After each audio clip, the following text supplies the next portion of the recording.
My own research for the past few years has been mainly on urban development, infrastructure partnerships, and I, very early on in this research, I realized that a lot of the work that is being done, not just in Toronto but around the world, is not actually being done by the city, as in city council that's, meeting, or by the province or by the state, but it's being done by public agencies and public corporations.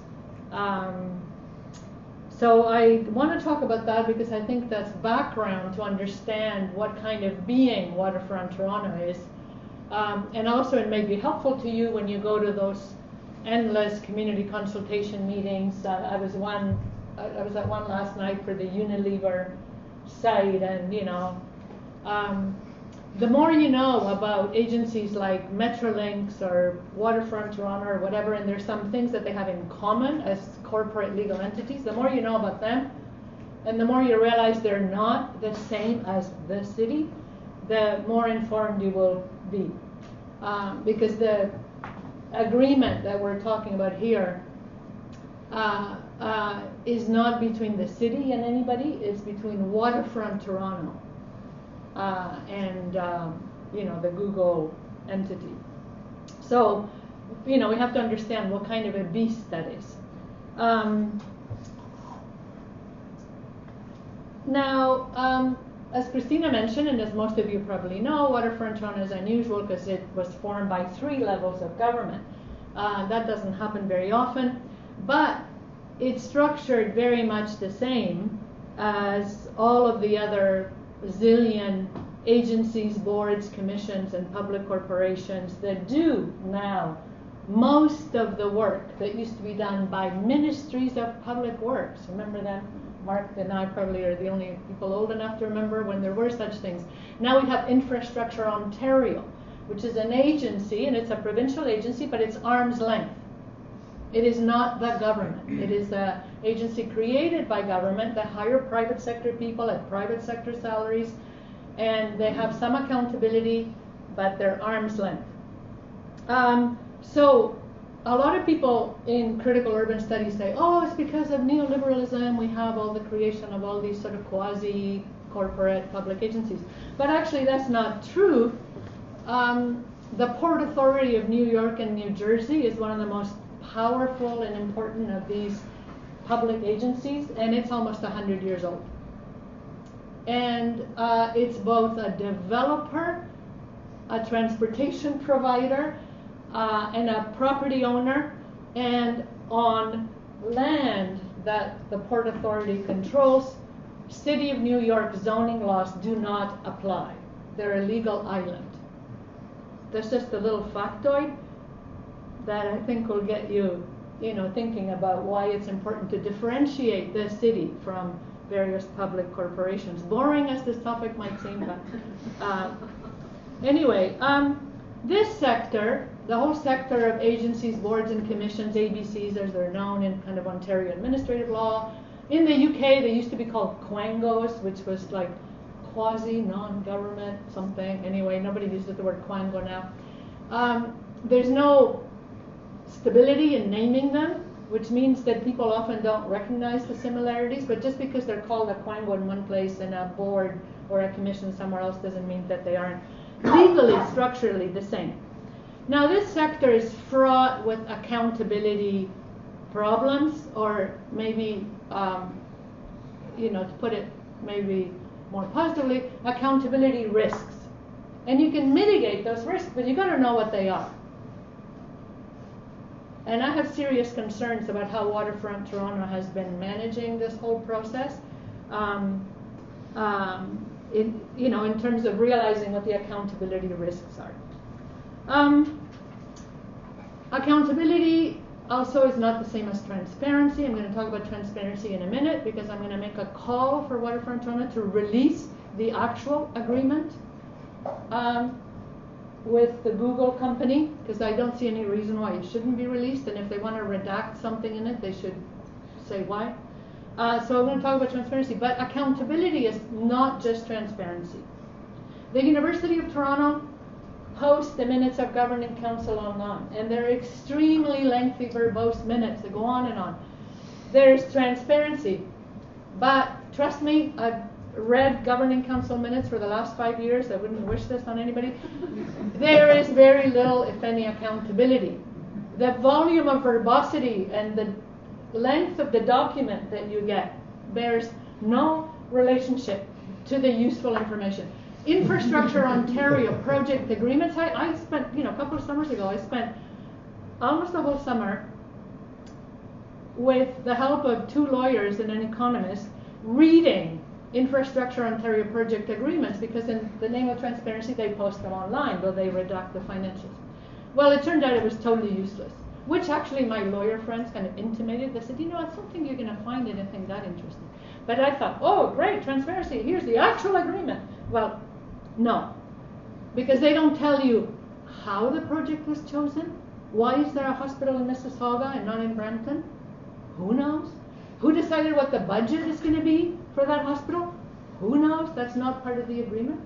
So all the information that would be useful from the point of view of democratic accountability is not contained in the agreement. So transparency doesn't necessarily get you accountability, but at least it's a start, because if you don't have any transparency, you can't even start to ask questions. The last general point I'll make before I make my 3 questions to Waterfront Toronto.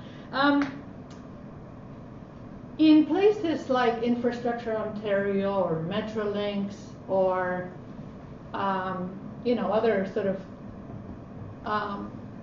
corporations that may be wholly owned by the city or the province, but that are distinct, separate corporations with their own board, they usually have some accountability policy.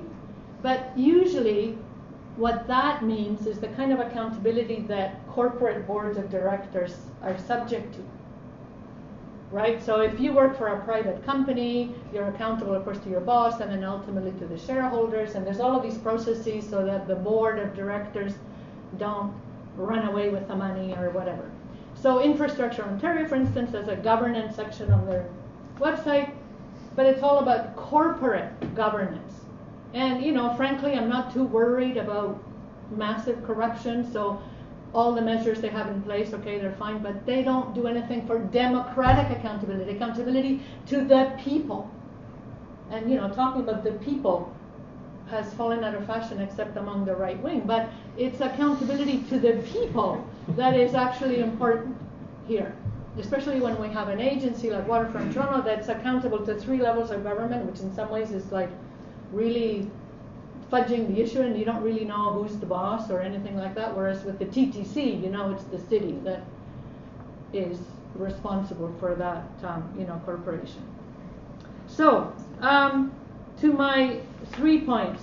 The first thing is that I mentioned that I spent a lot of time wasting a lot of time reading infrastructure project agreements. Also, I looked at Partnerships BC, another big infrastructure agency that has a different kind of practice in terms of what information they post online. And having read a heck of a lot more project agreements than just about any academic I know, because they always say, oh, it's only the practicing lawyers who would ever read that. I cannot see any reason why the agreement, of which we only have a summary produced by Waterfront Toronto itself, which is a party to the agreement, I don't see why the agreement wouldn't be public. It is not an actual project with an actual budget, right? It's not like a contract for a hospital, in which case, yeah, you might have to redact the financials. It might be commercial secrecy. As various people mentioned, Christina and John, it's just an agreement to let Google start doing some planning. So I can't see, there's no borrowing money, the kind of thing that's always in the project agreements. So is there some financial commercial secret? I don't know. But I'd want to be persuaded that there's some reason for it. And if they want to not share it, well, they can redact it, and then you know what it is you're not getting. Because at this point, we're in this situation that we don't know what we don't know. Right? We get this nice, I mean, Waterfront Toronto has, professional writers and excellent graphics, and they produce these reports that have a lot of information that look really nice, but this is too important for me to just trust them. Yes, it is true, of course, as John was saying, in the past they've done a lot of good work, they have a lot of goodwill in the community. I'm not accusing them of anything, but it's too important for us to just go on trust. Now, another potential reason why they might want to keep the agreement secret is maybe Google, inadvertently put in something that should have been protected by a patent, and somehow they let some invention in. Well, it's hard to imagine that Google would do that, and besides, Mark eloquently persuaded us there's actually nothing new in these ideas. In any case, they're not going to give you the actual computer code in the agreement with Waterfront Toronto. So, what is the secret? So, my pitch, and I'm sure I'll start getting tweets and emails in the next 20 minutes, I guess, just like you've been getting. But my pitch is that City Council should demand that that agreement should be made public. Probably, I was talking to a friend who's an administrative lawyer. She said, you could put in a Freedom of Information request. But I don't think it should be up to me to put it. It's not my personal thing. It should be public. And I think it's worrying that, the 4-page summary goes out there and people take it and nobody was even demanding for it to be public. We've gotten so used to the idea that there must be some commercial secret, and we defer to the corporate idea of what should be secret. And it's up to Waterfront Toronto. I mean, Google is not going to make things public. Why should they? They're a private for-profit corporation. They don't owe me anything. Now, the second point that I wanted to make basically just reiterates a point that John made. So I'll just make it again because it's so important. He talked about the ambiguity between, it's not between. He talked about how there's Quayside, which is a smaller area, which sounds like the city as well as Waterfront Toronto is happy for somebody to develop, and if somebody wants to do an experimental, community there with self-driven vehicles or whatever, I don't think there would be a lot of objections. But Quayside is, 10 acres? It's 12 acres. But in the request for proposals, I went back and read it, and I hadn't read it back in March, because who reads requests for proposals, in their spare time? But I read John's article. We'll read project agreements at their start. Well, that's true. That was only for research, and I'll never do it again. It was really a waste of time. But John pointed me to this, so I went and read the request for proposals, which is posted on the Waterfront Toronto website. And the request for proposals says that Quayside, which is that small square of land, quote, will be a pilot for the over 800 acres that is the Portlands. Now, we have at least one lawyer in the room who might illuminate the meaning of the term will. So I was thinking about it, and I thought, well, I could say my front yard is nicely landscaped with indigenous plants or something, and it will be a pilot for our botanical gardens. Okay, well, I could say it, but will be? So that really worries me, because it's one thing for Google to think, oh, well, we want the Portlands. Of course, they want to be the monarch of all that they survey. I can't blame them. That's the nature of the kind of, corporation. But a request for proposals from Waterfront Toronto that says this is a pilot for the whole Portlands, that really worries me. Especially since a month ago, City Council approved a plan for the Portlands that John mentioned, which, might or might not be the best thing in the book. It, probably isn't. But it's been in the works for years. I live in the area. I live just up the street from there. And I've gone to God knows how many consultation meetings for years about the parkland. So it's been in the works for years, and now there's a plan. Okay. So City Council is approving a plan that never mentions Google, never mentions anything like that. Well, what the heck's going on? So my question is, who is going to plan the parklands? And I do mean planning, not just building, because building is always done by private companies. Who is going to plan the parklands? And who is going to decide who is going to do the planning? And my final kind of PS here is that Waterfront Toronto has always been very good at community consultations. But it's one thing to have community consultations when you've got a plan for a park, and then you go to the community and say, I've gone to many of those consultations, and they'll say, oh, do you think this should be round or square, or do you think we should have swings here, or do you think we should have a bicycle path? I mean, the park is going to be, and then they do a consultation. Well, that's fine. But this is too important, and it's a different type of project. If it happens, it's going to be some experiment of quite unprecedented nature. So if they go to the community and they say, oh, would you like more bicycles or more parking spaces? Which is, this isn't just Waterfront Toronto, I mean, city planners do this all the time, right? It's in the nature of planning consultations that they come to you with a plan that a private developer has articulated, and then they say, oh, do you like this? Maybe we should shave off one story.